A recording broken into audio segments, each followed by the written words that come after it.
This is a house that Jack built, y'all. Remember this house.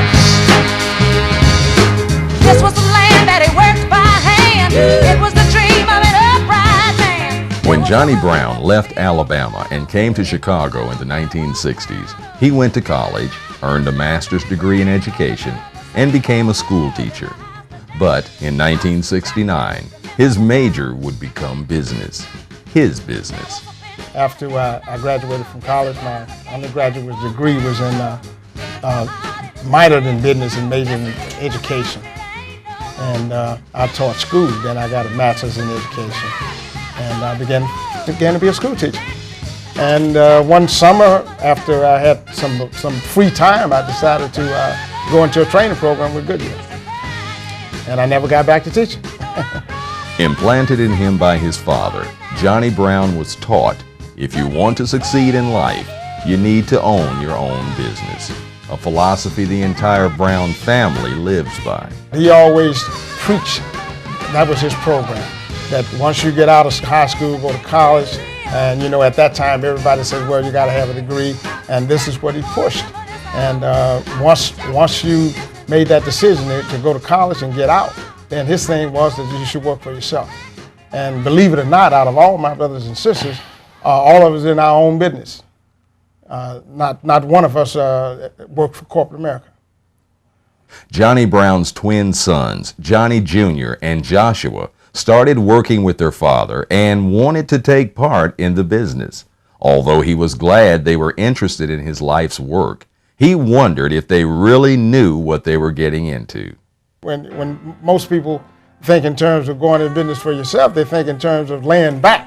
But it's just the opposite. You know, it's a lot of long hours. It's a 6-day operation. Sometimes we're here, you know, on Sundays.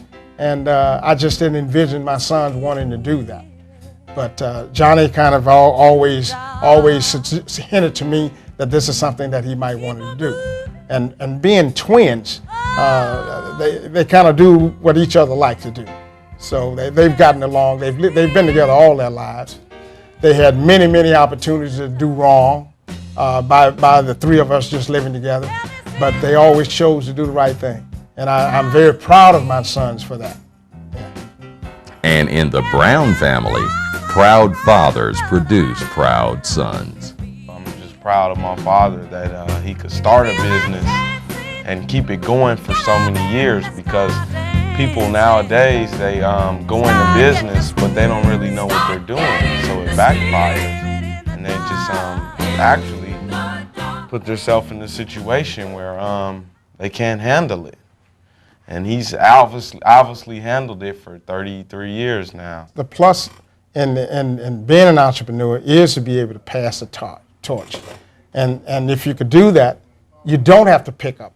As Johnny indicated earlier, you know, that he's fortunate in a sense that he was able not to live a too difficult a life. He had a pretty good life, and he has an opportunity now to take it to the next level.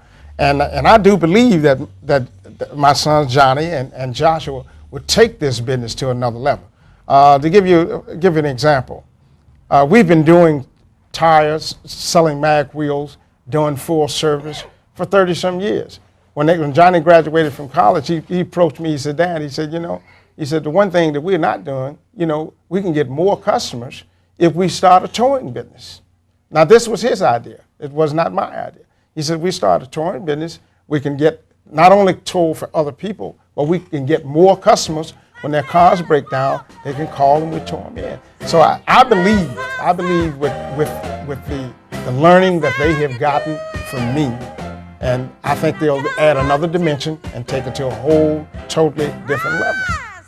Brown's Tire Company may be going to another level in business, but their level of thinking still reflects the philosophy Johnny Brown's father taught. The Browns are business-driven. Business is hard, and it's not something you have to look at of what you're doing. It's just you have to look at, I'm running a business. It's not, it's not what you're selling or what product. It's just, being an entrepreneur, and that's important in America, especially as a black man. So I just wanted to expand, and I wanted to do something on my own, because everything, is basically my father's footsteps. So when I get my father's age, I want to have, to be able to tell somebody, well, I started my towing business in 2001. So basically, I'm just driven like that. It's one thing to be in business for a while and be successful, but it's another thing to pass the torch and be in the business for many, many years. And this is basically what I have always been concerned about. And once again, I'd like to say, I'm very proud of my two sons. I'm very proud of the strides that they're trying to make to keep the living going.